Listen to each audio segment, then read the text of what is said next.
Salmos 34:4 diz: busquei o Senhor e Ele me respondeu. E glória a Deus por isso. Ele sempre responde quem busca. Hoje eu fiz um post no meu Insta. Eu estou mais soltinho hoje porque eu estou feliz de estar aqui. Alguém está feliz de estar aqui? Domingo passado eu estava pregando na nossa casa em Orlando e cara, e foi absurdo o que Deus fez. Eu não consegui pregar de manhã. O Gui estava lá comigo, ele sabe do que eu estou falando. A pregação teve 2 minutos e 40. A gente só fluiu. Mas eu estou feliz de estar aqui de novo. Eu compartilhei algo no meu Instagram vindo para cá. E eu coloquei o seguinte: não existe milagres em festas que Jesus não foi convidado. O primeiro milagre de Jesus acontece por um princípio básico. Ele estava na lista daquela festa. Jesus está num casamento, acabou o vinho. Irmão, não tem nada melhor do que Jesus como convidado para a sua festa, fala a verdade. Se tivesse acabado o risole, ele multiplicaria o risole. Eu tenho convicção disso. Por quê? Porque Maria era intercessora. Maria estava preocupada com a vergonha da família. Irmão, por que Maria insiste com Jesus para que faça o milagre? Porque é imaginável que ela tinha carinho por aquela família, senão eles não estariam lá. Eu não consigo acreditar que Jesus foi de penetra num casamento. Alguém consegue imaginar essa cena?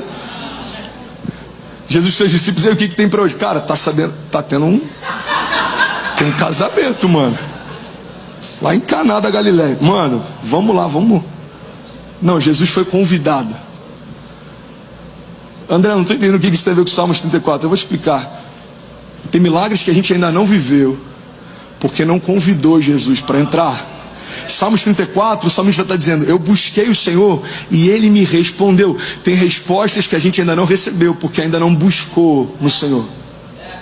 O salmista diz: eu busquei e Ele me respondeu. E Ele me livrou de todos os meus temores. Os que olham para Ele estão radiantes de alegria.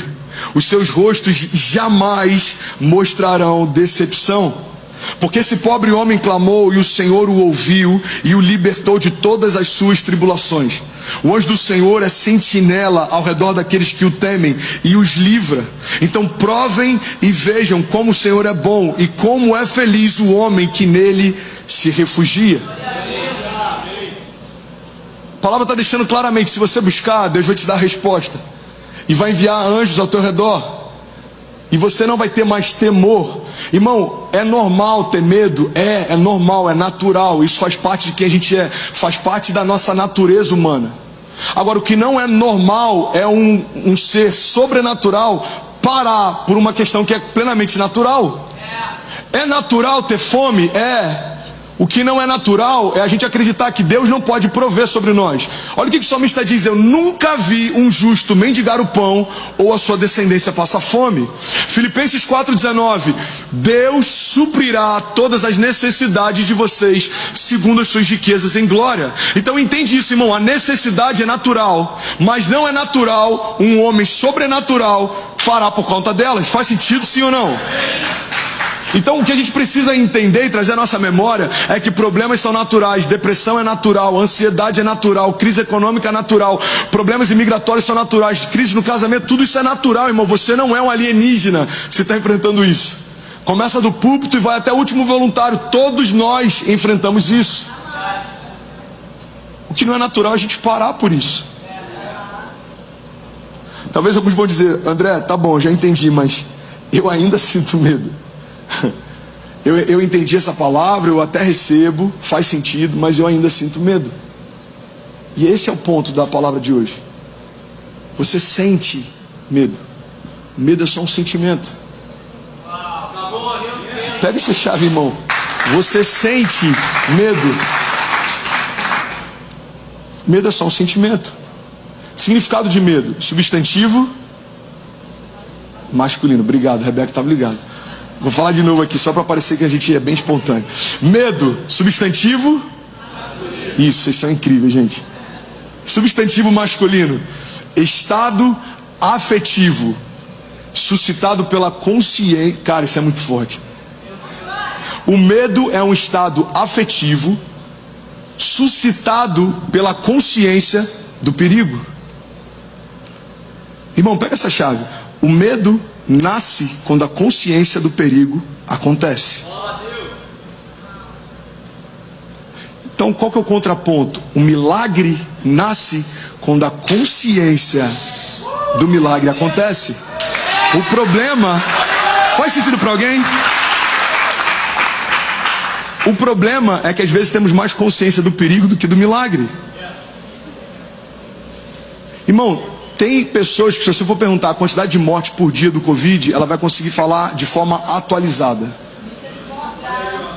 Mas se você for perguntar a quantidade de milagres que Jesus fez nos evangelhos, ele não tem ideia. Vamos ser sinceros. Qual a quantidade de mortes por milhão? Tanto. Qual que é a quantidade de mortes no Brasil? Tanto. Em que lugar a gente está no ranking? Tanto. Ah, ok. Agora me diz, quantos milagres Jesus fez? Qual foi o último milagre que você viveu? Então você percebe que a consciência do perigo tem parado uma igreja que deveria se mover pelo milagre. Porque aquilo que eu tenho uma consciência mais clara está diretamente ligado àquilo que eu vou viver. Se eu tenho consciência do milagre, irmão, eu vou viver milagre. Se eu tenho consciência do cuidado de Deus, eu vou me sentir cuidado. Se eu tenho consciência do amor de Deus, eu vou me sentir amado. O verdadeiro amor lança fora todo medo. Vamos ser sinceros, irmão. Se o verdadeiro amor lança fora todo medo, não significa que quando você tem consciência do amor de Deus por você, ele passou a te amar e por isso o medo foi. Não, não, não. Ele sempre te amou. Agora você percebe isso. É a consciência que muda a nossa história. É a consciência de que eu não sou o que o meu pecado diz que eu sou. É a consciência de que eu não sou o que o meu passado diz que eu sou. É a consciência de que eu não sou o que os ruídos dizem que eu sou. Que faz com que eu me mova por aquilo que Deus diz que eu sou, que Deus diz que eu posso. Então aquilo que você tem mais consciência determina diretamente aquilo que você vai viver. Você está comigo ainda? Diga amém. Medo é um sentimento. Declara comigo isso, diga, o medo é só um sentimento. A gente tem que rebaixar o medo para o lugar que ele realmente deveria ocupar. Às vezes a gente está entronizando medos e a gente está subjetivando, nem sei se essa palavra existe, mas inventamos aqui na LMC, se não existir, a nossa fé. Tem gente que construiu altares para o medo e todo dia de manhã presta um devocional para ele. Eu lembro dessa chave, Deus me deu alguns anos atrás. Não faça das suas crises o seu devocional. Então tem gente que fez um altar para o medo. Tem altares chamados Covid, tem altares chamados crise financeira, tem altares chamados ICE, imigração, tem altares chamados whatever, seja o que for. E às vezes a gente não tem um devocional para se encher, mas a gente pratica o nosso devocional para temer. A gente olha o noticiário, a gente olha a caixa de e-mail, a gente está sempre temeroso, irmão. Não é a lei da atração não, ok? Mas, sem dúvida alguma, aquilo que a gente mentaliza e declara está diretamente ligado àquilo que a gente vive. Irmão, a boca, a língua carrega poder de vida e de morte. A gente tem que começar a abrir a nossa boca e liberar vida. Eu não sei se você percebe, mas no último 1 ano e meio não teve um dia que eu subi para ministrar antes de começar um culto que não sejam liberações de poder, de milagres, de encorajamento, de ousadia. O pastor está tentando animar. Não, eu não vim para animar. Eu não sou animador de palco, eu não sou apresentador de programa. Eu sou voz profética e eu preciso abrir a minha boca. E você também é. Então você precisa abrir a sua boca. Abra a tua boca e profetiza. Abra a tua boca e traz à existência aquilo que ainda não existe. A fé é tratar as coisas que não são como se já fossem. Olha que incrível isso. A fé é tratar as coisas que não são como se já fossem. Às vezes a gente tem fé para tratar problemas que não são como se já fossem, mas a gente não tem a mesma autoridade para tratar milagres que não são como se já fossem. Quai, seu app de vídeos curtos.